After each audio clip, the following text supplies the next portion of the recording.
Hello, true duelists.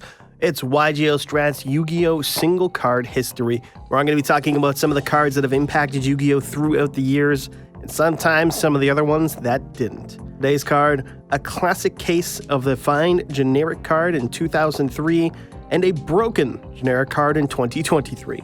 This week, it's Terraforming. Terraforming was first released to the TCG and Pharaonic Guardian in 2003, at a point in time where its best target was probably something like a legendary ocean, maybe? Regardless, notable reprints include a super rare print in 2012's Astral Pack 1, 2017 would give it an ultimate rare printing from OTS Pack 5, the Legendary Collection Kaiba Mega Pack would give it a secret rare printing in 2018, Dual Overload would give us its first ultra rare print in 2019, and it wouldn't be until 2020's Maximum Gold that the card would finally get a rare printing. And most recently, as I'm making this video, it has received a quarter-century secret rare as well, from Battles of Legends Monstrous Revenge in 2023. For time on the ban list, the card was at 3 for a long-ass time, right from its release in 2003 up until the September 2018 ban list, where it was semi-limited. It stayed at 2 for a total of 4 formats, before ultimately being limited on the July 2019 ban list, and as I make this video, it's still there. Although if Master Duelists are anything to go by,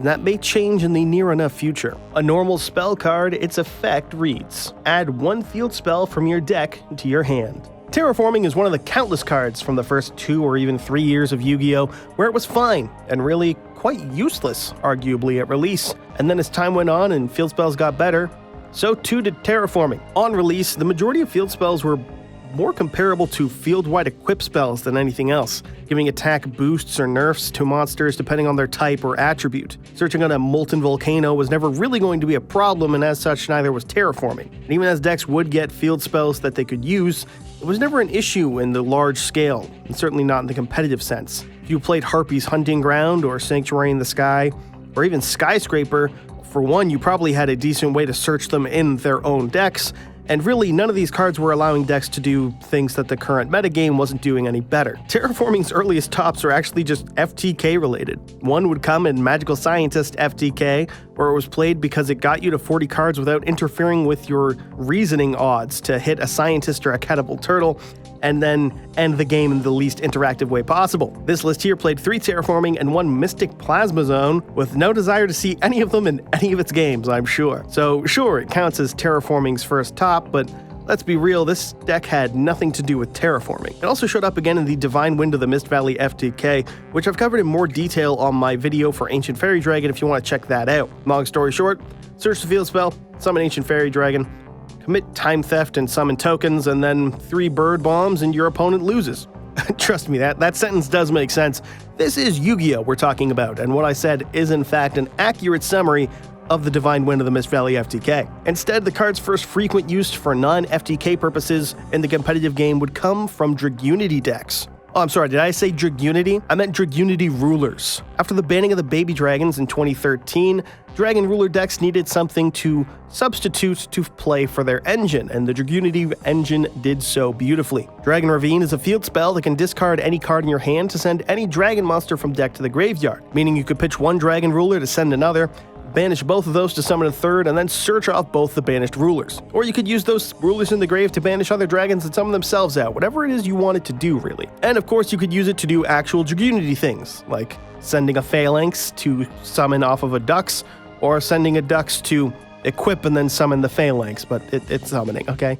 It's Synchro Engine shenanigans, it just depended on the hand. Whichever play you made though, it's centered around Ravine, and as such Ravine was a card very much wanting to be seen, and with 3 copies of Ravine and 2 or even 3 Terraformings, it was almost assured that you would be able to get 1 in your opening hand to get loops and resources for days. This was Terraforming's first big boom in usage, but it would be far from its last. It takes a break from the spotlight as the game moved past Dragon Rulers and moved into hat format, although it did still pop up in some Mythic Ruler decks or things like Sylvan, a deck that could use its field spell to stack the top card of its deck to ensure your excavation effects went off as you wanted them to, and occasionally scale mail a plant during the opponent's end phase to get more of your Sylvan effects. This helped make Sylvan a reliable plant deck to combo with in hat format, but it was nothing exceptional in regard to top cuts overall. For most of Duelist Alliance format, the card was also unused, seeing some sporadic play in a deck like Cleave Cleavefort, although more often as a side deck tech to search Necro Valley, because god, Cleavefort sucks to play against. Or maybe in Ritual Beast decks if they're looking to abuse Oracle of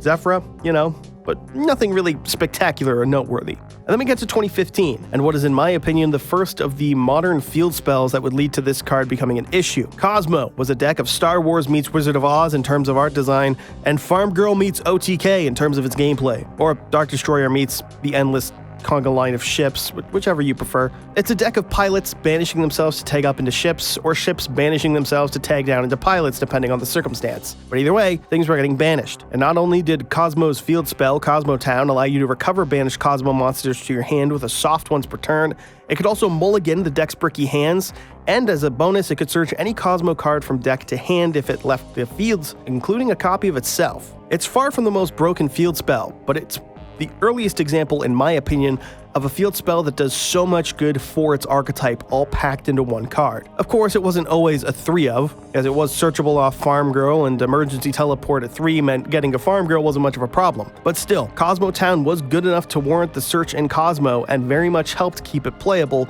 in the 2015 and 2016 metas. This was the main deck that saw play for Terraforming in 2015 and 16, be it in Pure Cosmo or Fire King Cosmo. A godless attempt to make the most linear OTK deck in the game into a combo deck, because of course people wanted to make it combo. This is Yu-Gi-Oh! Now, there are other decks where it saw play, take Magispector Pendulum or Pendulum Mutt decks in general, searching Sky Iris, but from here on out I'm going to be talking about specific field spells more so than the decks that they were in, because by mid to late 2016, when these cards start to become as crazy as they're known to be, it gets really nutty. Whether you disagree with me or not on Cosmo Town's status as the first good field spell, I think everyone can agree that Union Hanger for ABC is definitely one of the earliest and much more prominent ones. As a useless fun fact for you, the ABC deck debuted at the same time as the Magnet Warrior structure deck. They were both being teased at the same time. And the general consensus among players that I can remember was that the Magnet Warriors were going to be the more consistent deck, and that both were going to be mid-tier, nostalgia bait at best. But then we saw Union Hanger, and suddenly one of these decks had a 1-card starter and its field spell, able to get to any of its monsters and equip another one from the deck to get you 2/3 of the way to the boss monster that was much better than what Magnet Warriors had. The deck did not struggle to get 2 level 4s on board in any capacity, and because Union Hanger could be activated to add A, B, or C, it didn't struggle much to find the pieces either. Plus, with access to Bujenti Tsukiyomi, it meant it was incredibly easy to get all 3 pieces into the grave simply by opening the field spell and any level 4 to accompany your A, B, or C. To no shock, Terraforming is played at the maximum number of copies in every ABC deck ever. That's just the way it is. Meanwhile, the Invoked engine released in 2017 and gave us Magical Meltdown, which again added a monster from deck to hand on activation and had the bonus effect of making the opponent unable to negate or respond to the activation of your cards and effects that fusion summon monsters. Meaning not only did it give you easy access to a free fusion from the Invoked engine, it also protected your access to it as well. This card has been a pain in the ass for people for years now, because if your deck doesn't have a good normal summon, Alistair can make you a Macabre for free, searchable off of Terraforming. It's been played in countless decks and formats, notably first in the Wind Witch Invoked Artifact decks of 2017, up to just Fusion Good Stuff pile decks in the likes of 2022. 2017 would also give us Dragonic Diagram, a field spell which can destroy cards on your field or in your hand to add a True King or True Draco card from deck to hand, as well as making your True Dracos safe from battle destruction once per turn each. This was used to blow up a baby dinosaur to make some insanely strong plays and end boards in True King Dinosaur decks in 2017, but also helped to search, if not directly search out itself, Masterpiece, True Draco's most notorious card, and even protected it in battle once, which meant that you had to deal with a towers that could quick effect pop to disrupt and had to be destroyed twice in battle per turn to really get rid of it. What a great deck. 2017 also gave us the Trickstar field spell, Trickstar Light Stage, and another archetypal Rhoda that helps lock out back row from the opponent on top of searching the deck Stratos, which can search a self-summoning monster of itself to make for full Orcust combo later on if you weren't just doing Sky Striker shenanigans in 2017. Spiral also gets a Rhoda field spell, but theirs makes their Spiral cards other than itself untargetable by the opponent, and it can shuffle back a monster in the end phase or else it will blow itself up. But that's not so much a cost as it is, giving you more fuel to search on the next turn, because unlike other field spells I've mentioned thus far, this one can add a Spiral monster from deck to hand once per turn. It's not an effect that applies on activation. God, what a stupid card. And hey, look, it's part of its Tier 0 archetype. Cool. Sky Striker would drop in 2018, giving us another meta field spell, this time Area 0, helping the deck to get more of its Sky Striker cards, and it could even float into the archetype's main monster if it left the field, something that would happen quite often with the deck's core strategy. And since the deck wants spells in the grave to really get the pluses going, Terraforming is the easiest of fits into the deck there is. And even if you're not playing a pure, Trickstar variants are as popular as they are strong at this point in time, so you can play their field spell instead to search off Terraforming. Prank Kids in 2019 get a field spell that has the not only obligatory Rhoda on activation, but also allowed the deck to chain block their floating effects, allowing players to link climb with ease even if the opponent had opened an Ash Blossom or other ways to disrupt them, and did so with more and more success right up until the cat got banned. Don't worry, we're not done. Fluwanderees have a field spell that not only lets them get a bonus normal summon once per turn, but effectively searches any Flu as well as banishing one from the deck, and that same banished Flu can return itself to the hand once you normal summon that bonus Flu, which means, all in all, you're getting 2 normal summons per turn on top of chain blocking the first bird's effect, allowing the deck to play to its heart content. And that's just on your turn, because it also lets the deck play on the opponent's turn if they normal summon on their turn as well, which is a fact that is so enjoyable that you can only ever find good things said about this deck. It's never been criticized by anyone at any point in time. I'll also mention Drytron, who have a field spell that can add a Drytron spell or trap on activation, and gives a protection to ritual summons not unlike Invoked's field spell protects fusions. This one, giving them access to an unexpected die, means that they get a free body, which they can use to trigger their effects by getting it into the grave by linking it off, and then using it in grave to tribute some fusion or other Drytron, which means you get a free body and extension all off a field spell. Mystic Mine is of course a card that can't be ignored, one of the most hated cards in the game, a field spell so strong that it can win games by itself, and has done so at a YCS level more than once. Not allowing the player to attack or use effects because they've committed the mortal sin of summoning a monster is quite possibly the most Yugi Boomer approved shit I've ever heard of, and that's probably why this card is so goddamn terrible to play against. Tearlaments is another Tier 0 deck with a field spell that doubles as a Rhoda on top of giving you a small bonus to the attack stat, and the fact that if a Tearlament monster goes from the grave back into the deck, you can destroy a card on the field, an effect that can trigger on both players' turns, and very much did. This makes for even more playing on the opponent's turn, adds more consistency, and is a key piece in the mirror match, which in Tier Shizu format was the only thing you were playing. And on to Cash Tira. In the same series of lore as Tearlaments, it's a field spell that is also a Rhoda on activation, also gives a cute attack buff to your monsters, and can also pop a card from the opponent if you play the deck's core strategy, namely of using the Big Zone Eaters effect. This isn't half as bad as the macro on legs and extra deck ripping that the deck is known for, but it searches Fenrir or Unicorn or whatever else you need, and any of these can get you full combo